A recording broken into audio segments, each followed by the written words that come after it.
3 horas y media de viaje en un pequeño bimotor separan a Miami de Guantánamo, con un enorme rodeo para no violar el espacio aéreo de Cuba, que se opone al mantenimiento de la base norteamericana en el sur de la isla.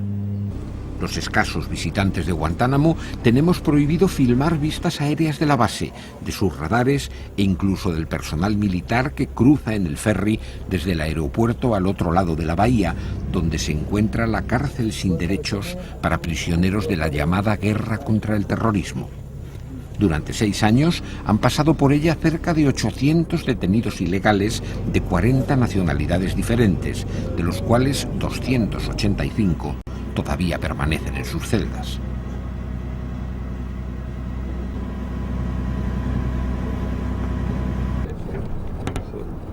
Los periodistas recibimos instrucciones militares precisas de lo que no podremos hacer ni retratar, y deberemos someternos a la censura de un funcionario del Pentágono que borrará de nuestra cámara cuantas imágenes no resulten de su agrado. Son las humillantes reglas del juego para rodar en el interior de la cárcel. La visita a Guantánamo comienza en las instalaciones ya en desuso de lo que fue el primer centro de prisioneros, cuyas viejas jaulas de hombres se encuentran semiocultas por la maleza al pie de unas desvencijadas torretas de vigilancia. Los primeros prisioneros que llegaron a Guantánamo fueron traídos aquí, al denominado campo de rayos X, en unas condiciones extremadamente precarias. 6 años después, con unas instalaciones completamente modernizadas y renovadas, la prisión de Guantánamo continúa siendo un agujero negro en el sistema jurídico internacional, un lugar donde se ignoran y atropellan sistemáticamente los derechos más elementales, un lugar cuyo cierre han reclamado insistente e inútilmente desde las Naciones Unidas al Parlamento Europeo, pasando por prácticamente todas las organizaciones humanitarias internacionales. Inaugurado el 11 de enero de 2002, el campo de rayos X solo se utilizó durante 3 meses, pero su imagen siniestra ha permanecido en la memoria colectiva. En las celdas originales no había orificio alguno, a diferencia de las actuales del campo Delta, donde verán ustedes que hay 2 orificios en la puerta para meter la comida. Pero aquí no los tenían, así que para repartir la comida y el agua, los guardianes siempre tenían que abrir las puertas de las celdas. Y eso causaba conflictos, porque cuando lo hacían los detenidos les atacaban. Tampoco había baños ni servicios dentro de las celdas. A cada detenido se le daban 2 cubos, uno con agua limpia y el otro para ser utilizado para las evacuaciones. Así que cada vez que un guardián se acercaba, el detenido podía arrojar contra él cualquier cosa, como heces, orines o lo que fuera. Sin embargo, esta clase de celdas, a diferencia de las actuales, permitía que los detenidos se comunicaran entre ellos.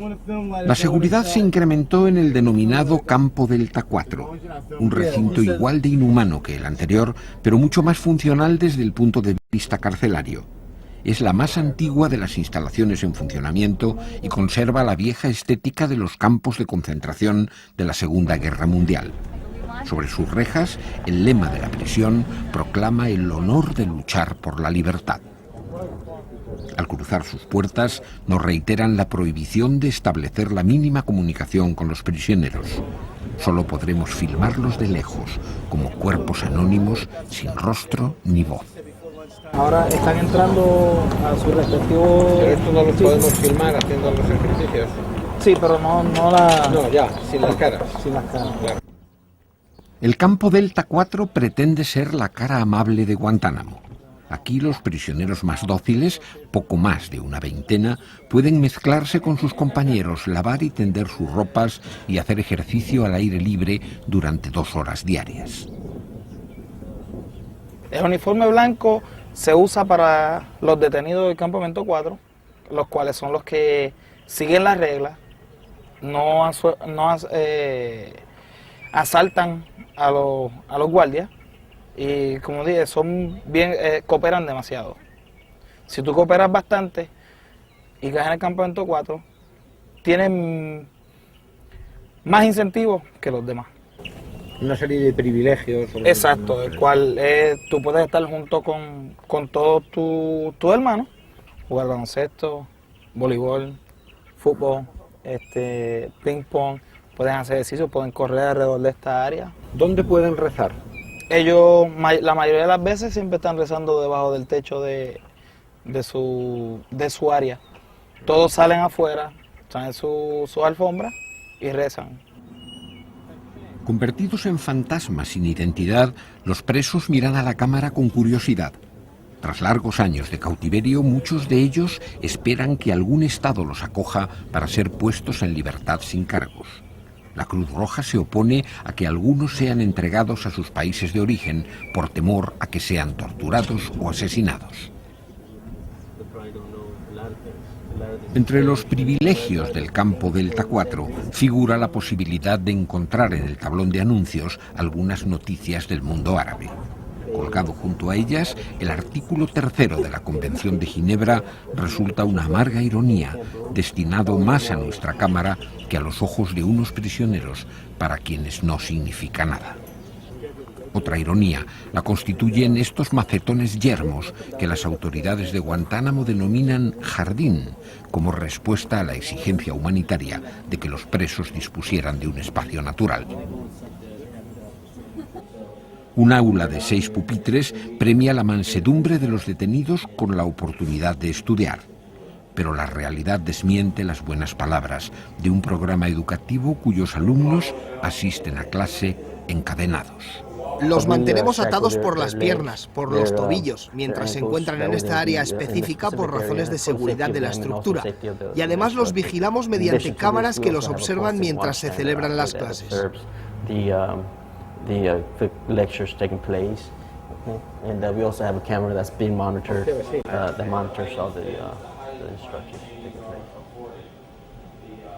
Junto al color de los uniformes, lo rudimentario del equipamiento diferencia a los prisioneros en 3 categorías. Los blancos disponen de cepillo de dientes, jabón, papel higiénico y algunos pasatiempos, además de una mashaba, el rosario musulmán, y una alfombrilla para sus oraciones. Los bienes de los marrones son mucho más escasos y sus colchonetas peores. Y para los naranjas se reducen a una bata de un tejido imposible de rasgar para impedir suicidios. Las medidas de seguridad se incrementan notablemente en los campos Delta 5 y 6, construidos con un presupuesto cercano a los $60 millones por una filial de la famosa Halliburton, la compañía vinculada al vicepresidente Dick Cheney, que ha proporcionado miles de mercenarios a las fuerzas norteamericanas en Irak y Afganistán. Inaugurado en mayo de 2004, este módulo tiene una estructura similar a la de los clásicos corredores de la muerte de los penales norteamericanos. En sus celdas de 7 metros cuadrados, los reclusos permanecen aislados durante 23 horas diarias, con la luz siempre encendida. La ducha forma parte de los 60 minutos de recreo que consumen en pequeños gallineros de unos 20 metros cuadrados. La principal forma de rebelión de los presos consiste en bombardear a los militares norteamericanos con los llamados cócteles sucios. Los cócteles que a veces arrojan contra los guardianes están hechos con fluidos corporales, orina, vómitos, saliva, sangre, y tratan de arrojarlos contra los guardias. Ocurre frecuentemente, sí. La utilización de grilletes para inmovilizar a los detenidos se repite incluso en el lugar de encuentro de presos y abogados. Su empleo en las salas de interrogatorios desmiente el aspecto confortable de un mobiliario más propio de Disneylandia. En el dispensario médico se esfuerzan en frustrar los continuos intentos de suicidio de prisioneros, 1 por semana durante los últimos 6 meses. También aquí se alimenta a la fuerza a quienes se declaran en huelga de hambre, 12 a día de hoy. Para ello se emplean 25 sillones especiales que no se nos permitió ver, pero cuya publicidad define como celdas almohadilladas sobre ruedas. Algunos pacientes tienen dificultades para discernir, dificultades para dormir, dificultades para enfrentarse a determinadas situaciones. Otros pacientes sufren desórdenes y cambios de humor y frecuentemente se ven envueltos en disputas, pero muy pocos sufren desórdenes psicóticos.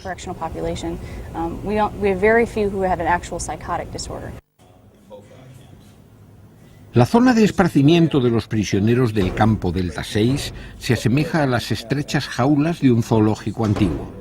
En el suelo, una flecha indica la dirección de la Meca, por si algún detenido opta por rezar, en vez de jugar al balón en soledad. En estas galerías de máxima seguridad es donde teóricamente se encuentran los detenidos considerados como enemigos combatientes más peligrosos, a los que se niegan absolutamente todos los derechos, incluso la visita de abogados. A cada detenido se le ofrecen 3 comidas diarias.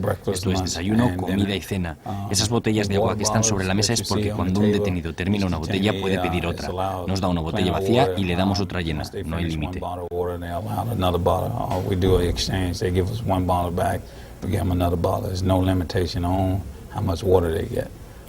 Pero los prisioneros solamente pueden comer dentro de las celdas.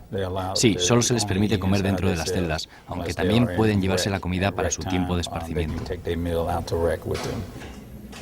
Los presos están permanentemente vigilados día y noche. Sin embargo, ellos no pueden mirar al exterior porque los vidrios de las celdas son espejos. Algún plano de sus perfiles, robado a la censura militar, podría servir para que sus familias sepan que siguen vivos en el limbo legal de Guantánamo. Guantánamo parece encontrarse en un laberinto legal y político. ¿Cuál cree usted que puede ser la salida futura de esta situación? Bueno, nuestra esperanza radica en que nuestro presidente ha dicho que algún día no tendremos necesidad de Guantánamo, que algo haga que dejemos de necesitar Guantánamo y que Guantánamo se cierre cuando el conflicto termine o porque se celebren unos juicios en los que estas gentes tengan oportunidad de que un juez establezca si son culpables o inocentes.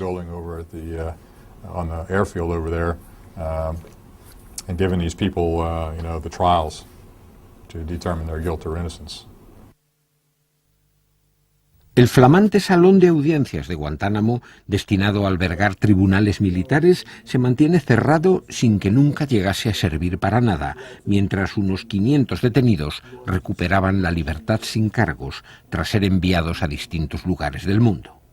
Sin embargo, en sus proximidades continúa la construcción del llamado Campo de la Justicia, como futuro escenario de unos juicios que seguramente tampoco llegarán a celebrarse, porque el número de presos ha disminuido en un centenar durante los 10 últimos meses y posiblemente otros tantos serán liberados en el curso de este año, y sobre todo porque los principales candidatos presidenciales norteamericanos han manifestado su voluntad de clausurar esta cárcel de la vergüenza.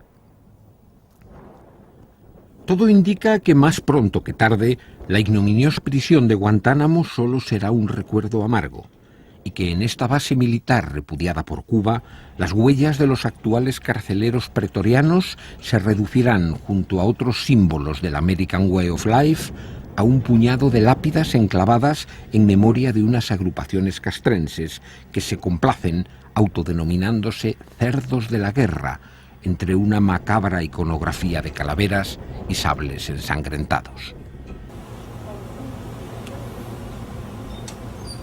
Ahora